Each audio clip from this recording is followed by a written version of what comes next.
والعاقبة للمتقين والصلاة والسلام على سيد الأنبياء والمرسلين أما بعد فأعوذ بالله من الشيطان الرجيم بسم الله الرحمن الرحيم قل هو الله أحد الله الصمد لم يلد ولم يولد ولم يكن له كفوا أحد صدق الله العظيم وصدق رسوله النبي الكريم الأمين ونحن على ذلك لمن الشاهدين والشاكرين والمطمئنين والحمد لله رب العالمين.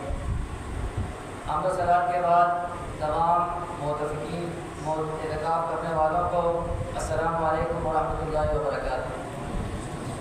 اللہ تعالیٰ سے دعا ہے کہ اللہ تعالیٰ ہم سب کو اعتکاف کا حق ادا کرنے کی توفیق عطا فرمائے. اس رب تعالیٰ کا کروڑوں ماہ شکر احسان کہ اس نے اپنے اربوں بندوں میں سے ہمیں چن کر اپنے گھر میں بٹھا کر اپنا ذکر کرنے کی توفیق عطا فرمائی. اللہ تعالیٰ سے یہ بھی دعا ہے کہ اللہ تعالیٰ ان 10 دنوں کا حق ادا کرنے کی توفیق عطا فرمائے.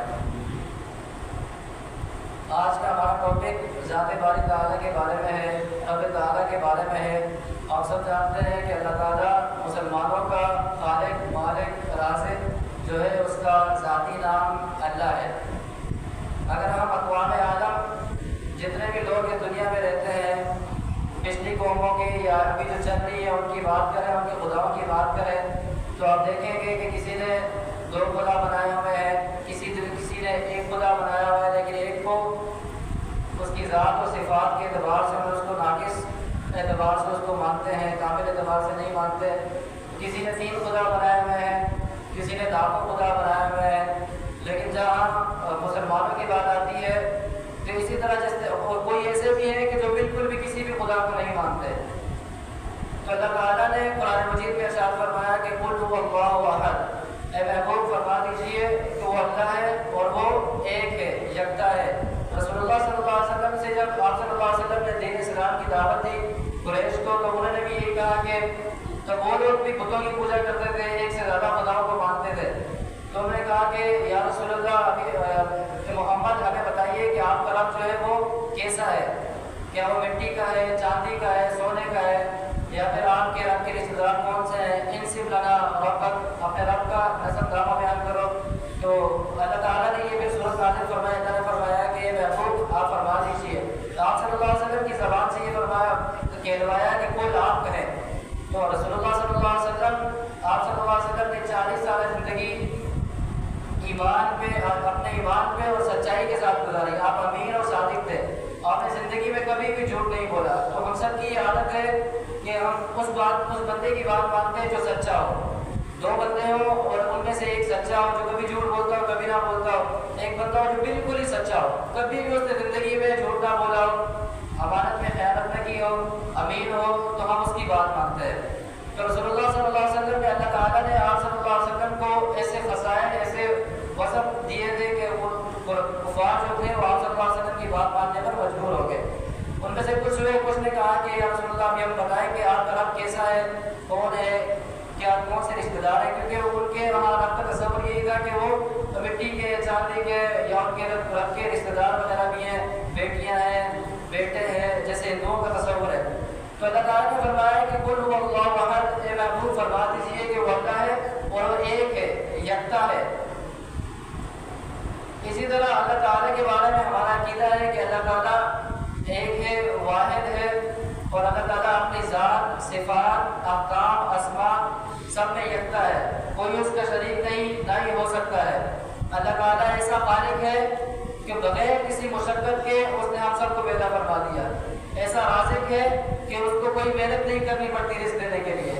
اللہ تعالیٰ بغیر کسی خوف کے، بغیر کسی خطرے کے ووٹ دینے والا ہے، بغیر کسی محنت کے اللہ تعالیٰ ہم سب کو زندہ کرنے والا ہے. پھر اس کے بعد دوسری آیت مبارکہ ہے، اللہ تعالیٰ نے فرمایا کہ محبوب میرے فرما دیجیے کہ وہ اللہ ہے. میری آیت میں قسم اللہ تعالیٰ کا تعارف ہو گیا کہ یہ جامع اور مکمل تعارف ہے، اللہ ایک ہے.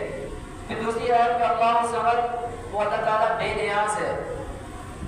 اللہ تعالیٰ بے نیاز ہے، یعنی کہ ایک اور علماء نے اس کا ترجمہ فرمایا ہے کہ وہ ایسا سردار ہے جس کے پاس سب جائے، اپنی حاجتوں کے لیے، اپنی پریشانیوں کے لیے جس کے پاس سب جائے، وہ ایسا اس کو سمد کہتے ہیں.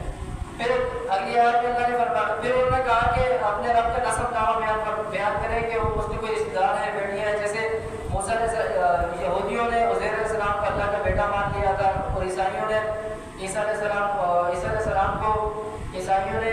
فرشتوں کو اللہ تعالیٰ کی بیٹیاں مان لیا تھا اور بہت سارے خداؤں کو ہی مانتے تھے.